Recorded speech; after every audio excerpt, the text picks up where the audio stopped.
Bonjour tout le monde, je suis Ghislaine Dionne. Je suis une agente de développement SARCA à la Commission scolaire du Fleuve et des Lacs dans une région rurale du Québec. Pourquoi je m'adresse à vous aujourd'hui? C'est dans le contexte de la Journée nationale des SARCA, le 28 novembre dernier, au ministère de l'Éducation. J'ai eu à partager mon expérience de collaboration avec le réseau Parcours, qui s'intéresse très spécifiquement au raccrochage des 16-20 ans à l'éducation des adultes. Puis on m'a demandé de témoigner de quelle façon cette particularité-là alimente et nourrit mon travail dans ma commission scolaire. À ce moment-ci, je pense que c'est important que je vous explique par rapport à mon parcours professionnel, qu'est-ce qui a fait que moi, un jour, je suis arrivée en lien avec le réseau Parcours. Dans les années 2007-2008, dans ma commission scolaire, on a eu à construire et à piloter un plateau d'insertion pour jeunes raccrocheurs. Et dans le parcours de ce plateau-là, on a eu à faire différentes initiatives. Quand le plateau a été terminé, le ministère de l'Éducation était à la recherche d'initiatives pour évaluer et mieux comprendre le raccrochage des jeunes. C'est de cette façon-là que le réseau Parcours est entré en lien avec nous. Et à partir de ce moment-là, à partir de l'analyse de notre initiative terrain, mais également d'autres initiatives au Québec, dans des milieux semi-urbains et urbains, j'étais en lien avec d'autres personnes qui faisaient d'autres types de projets ou d'autres types d'initiatives, toujours dans un intérêt de mieux comprendre le raccrochage, les conditions qui permettent ça, dans le temps, quels sont les médiums qu'on doit utiliser. Puis c'est l'objet un peu de ce que je vais vous parler aujourd'hui. Avant de comprendre le raccrochage des jeunes, il faut aussi se poser la question d'où ils viennent. Et dans le contexte de la recherche, on a appelé ça la spirale du décrochage. C'est peut-être l'aspect qui a été le plus étudié présentement au Québec et ailleurs dans le monde sur quelles sont les conditions, quels sont les parcours par lesquels les jeunes passent pour arriver à un décrochage scolaire. Différents auteurs ont regardé différents aspects. Je ne pense pas que ce soit nécessairement quelque chose de nouveau pour un intervenant, un gestionnaire, un enseignant qui travaille dans le réseau, parce qu'ils sont habitués d'être témoins de ces étapes-là. Ce que les jeunes nous ont dit dans le témoignage, parce que ça fait partie d'un des angles de la recherche, d'interviewer les jeunes pour savoir ce qu'ils ont à dire, à la fois sur leur spirale de décrochage et à la fois sur leur processus de raccrochage. Pour certains, ça commence dès le primaire. De différentes façons. Ce sont toutes les conditions de vie qui sont mises à contribution. On parle ici de pauvreté, on parle de difficultés, de violence, d'isolement, d'intimidation, de maladies, de changements d'école trop fréquents. Et c'est toujours au niveau des liens créés avec les adultes et toujours les conditions de vie qui sont difficiles, qui sont des facteurs qui ne favorisent pas le maintien en formation. Le passage de sixième année à secondaire 1 est une étape cruciale. Ce sont des jeunes qui sont rendus dans leur processus à être, je dirais entre guillemets, les kings dans leur école, et ils arrivent dans un nouveau lieu où ils recommencent à être les plus petits. Souvent, ils perdent leur groupe d'appartenance, le milieu, la façon dont les cours sont organisés, plusieurs enseignants en même temps, ce sont toutes des conditions qui fragilisent les passages. Pour des jeunes pour qui les choses sont déjà difficiles, ça devient trop. Alors, dans l'ensemble des jeunes qu'on a interviewés, tous ces passages-là étaient laborieux. Les relations avec les adultes autour n'étaient pas suffisamment soutenantes ou encadrantes pour leur permettre de faire ces passages-là avec succès. Maintenant, le raccrochage scolaire. D'entrée de jeu, je vais vous parler un petit peu du contexte des gens avec qui je travaille. Alors, Danielle Desmarais, qui est la chef-chercheur, Gérald Boutin à l'UQAM, Joanne Cauvier à l'UQAR, Francesca Salvamut en Espagne, ainsi que François-Xavier Charlebois, qui est professionnel de recherche.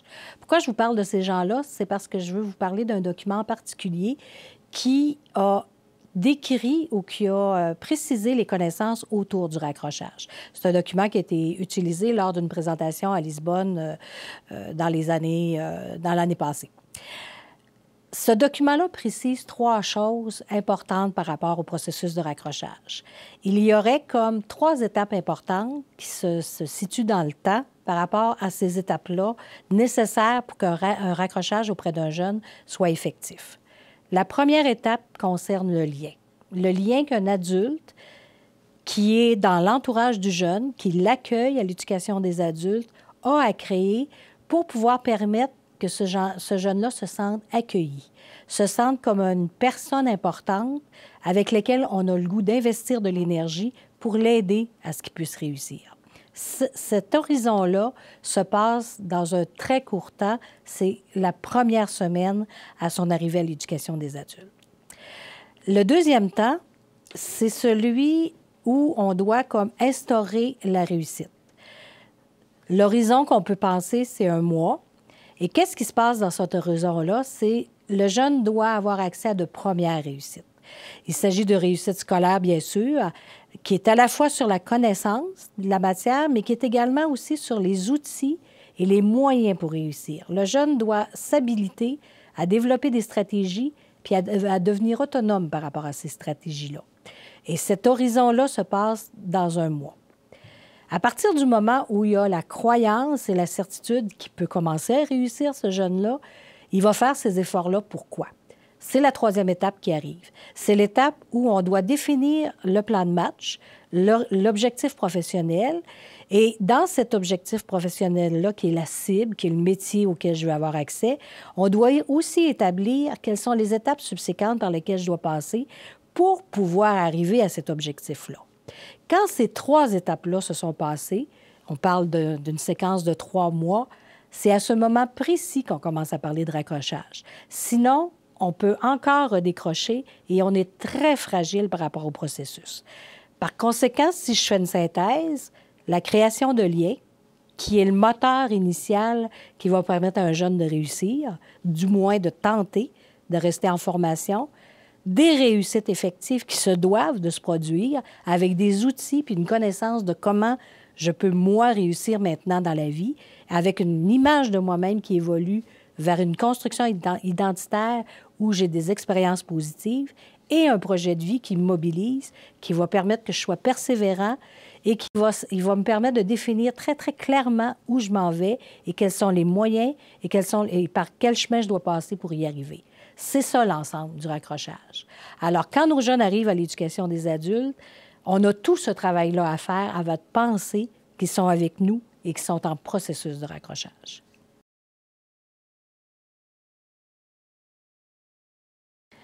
À ce moment ici, je trouve ça important de vous parler du rôle de l'enseignant.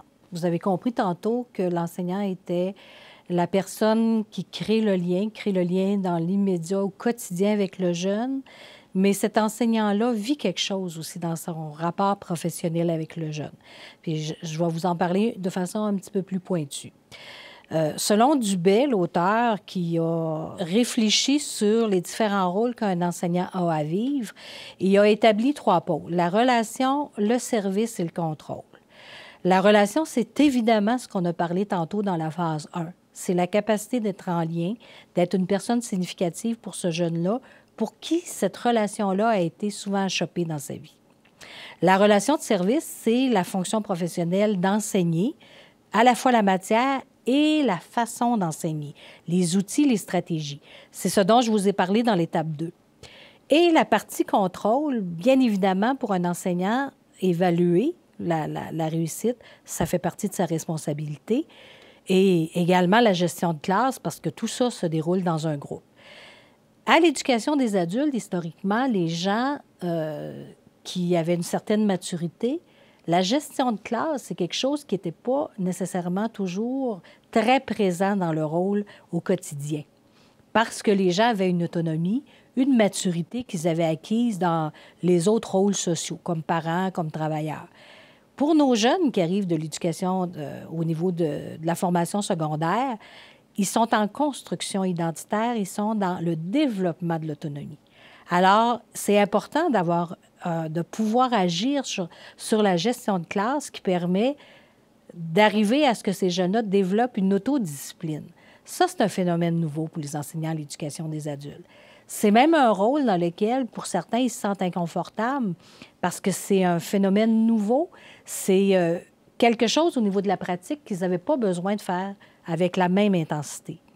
Mais c'est aussi important que ce soit fait parce que c'est ça qui va contribuer à la construction identitaire du jeune, en autant que cette gestion-là ne reste pas la simple responsabilité de l'enseignant, mais est progressivement rétrocédée à chacun de ces jeunes-là dans sa maturation pour arriver à être autonome dans son organisation de vie et de travail.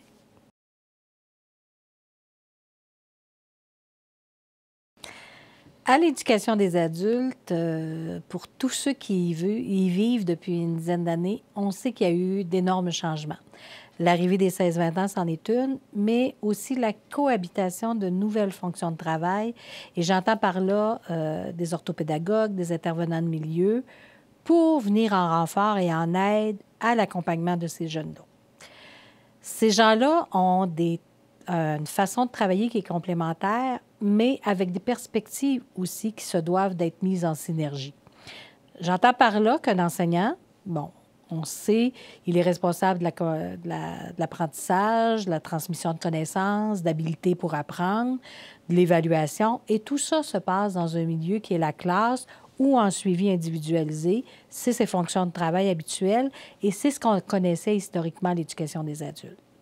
Avec l'arrivée des intervenants de milieu, par nécessité, parce qu'on se rendait compte que ces jeunes-là qui nous arrivaient étaient souvent très fragiles, on a besoin aussi de soutenir la vie personnelle de ces jeunes-là, ou du moins de les aider à développer des habiletés pour être en équilibre à l'extérieur de leur vie, ce qui leur permet d'avoir accès à la possibilité de réussir à l'éducation des adultes.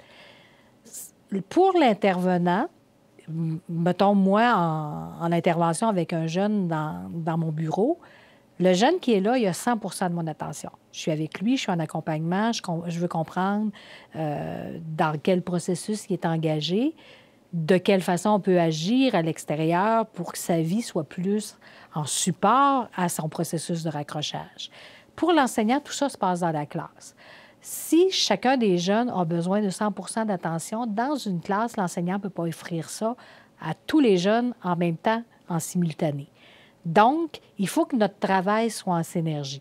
Les intervenants, on est autour, on est dans soutenir, accompagner, agir sur les facteurs de protection pour que le jeune arrive dans la classe et soit disponible au travail qui se fait là. Pour les enseignants, ils ont à comprendre, à être souples par rapport à la réalité de ces jeunes-là qui n'est pas simple à tous les jours, mais le travail de l'enseignement doit se faire.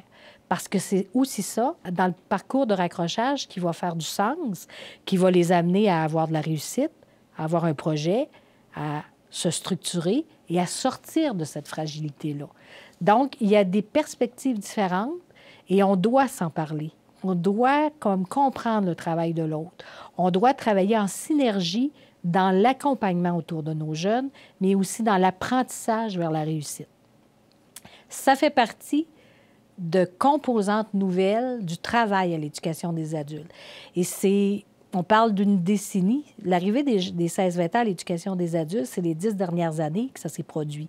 On est en train d'écrire cette histoire-là. Il faut s'en parler, il faut se comprendre, il faut être ensemble pour le faire.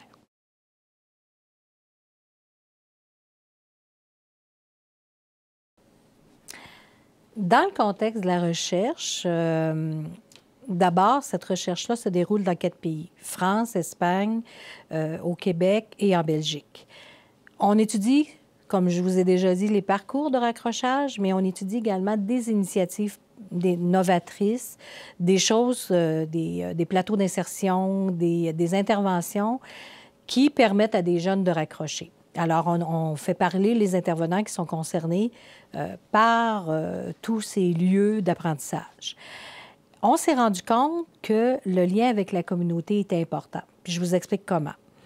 Un jeune qui est dans un processus de décrochage-raccrochage a une identité qui est en train de changer. On a parlé d'une identité qui passe de non-réussite vers la réussite, d'une identité sans projet de vie vers un projet de vie.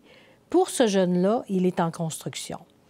Pour que ça continue, ce processus-là, il faut que ce soit soutenu à l'intérieur de l'éducation, du lieu, du plateau où il vit ces changements-là, mais plus vaste aussi. Il faut aller dans la communauté. Il faut que les gens de son milieu puissent reconnaître les changements. Il y a des expériences qui nous ont confirmé ça.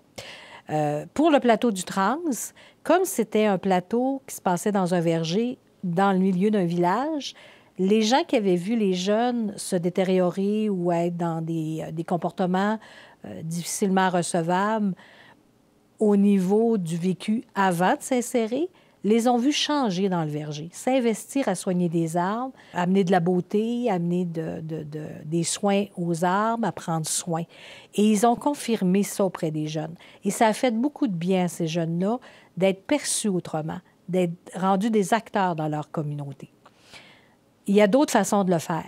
À Marguerite-Bourgeois, la commission scolaire Marguerite-Bourgeois, au Centre Champlain, eux, ils ont procédé par l'écriture de chansons.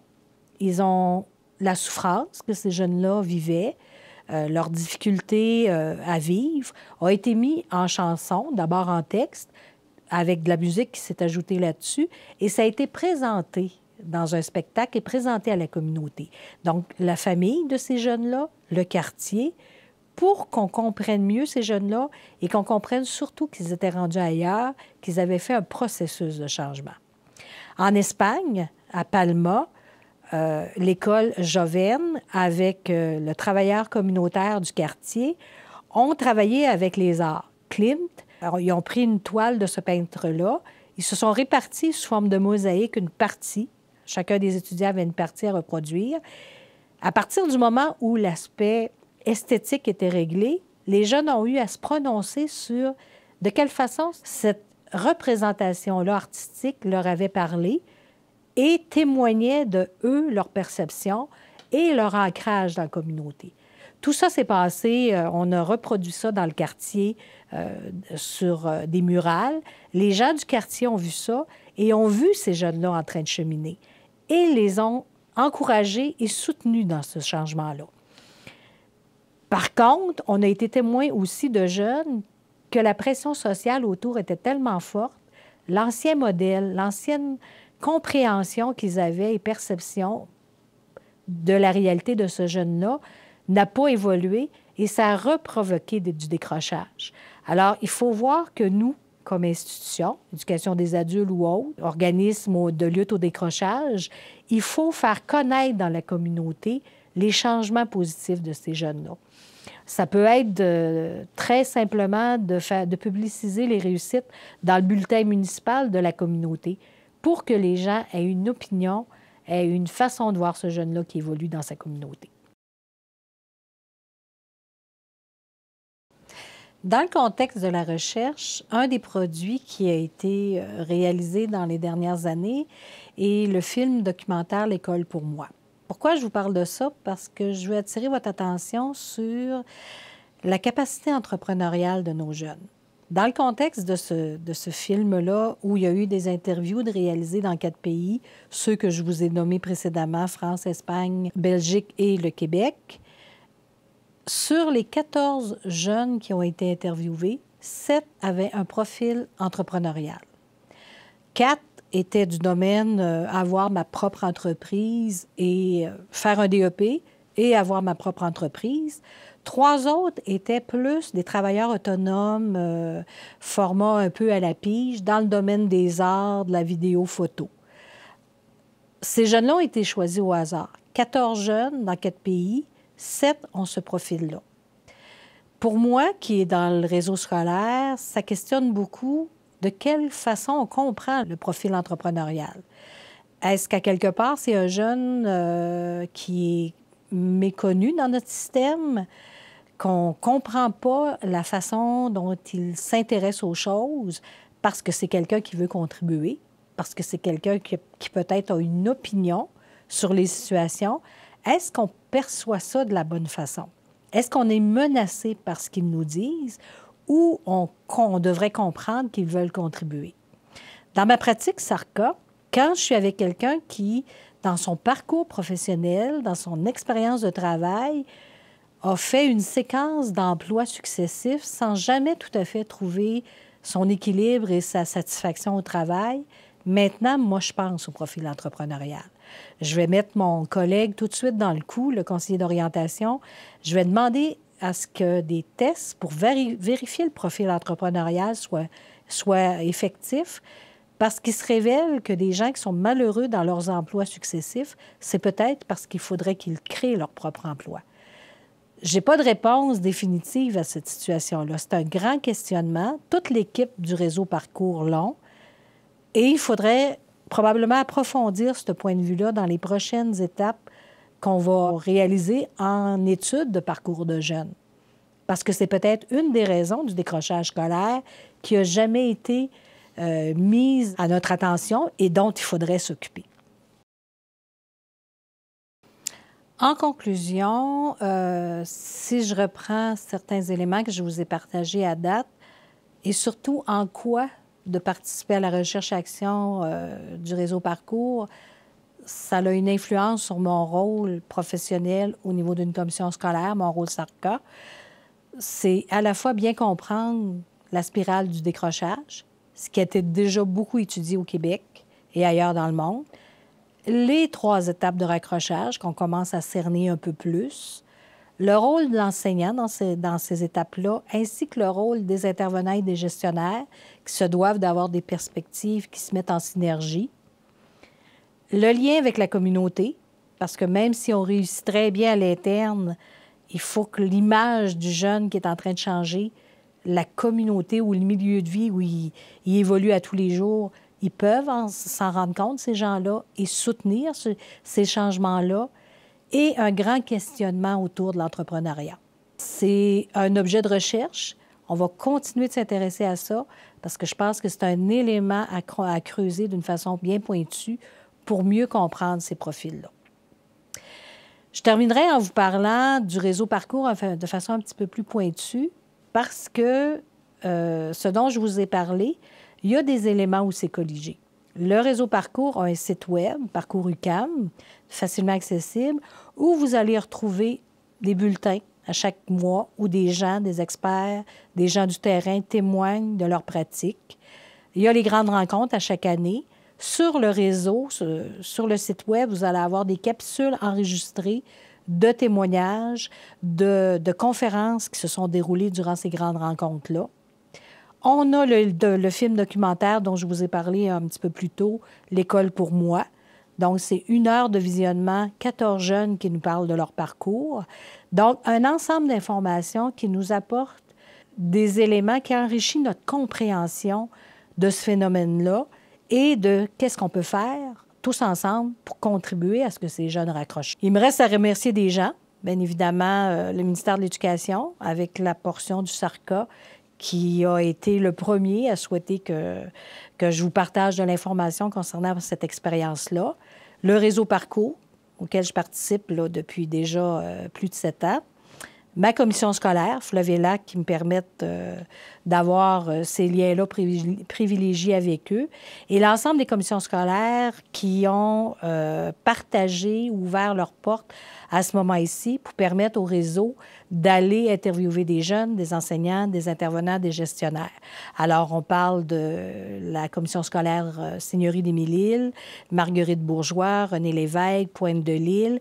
Et cette longue liste continue de s'allonger parce que le réseau Parcours poursuit ses activités et continue de créer de la connaissance autour d'une meilleure compréhension du raccrochage scolaire.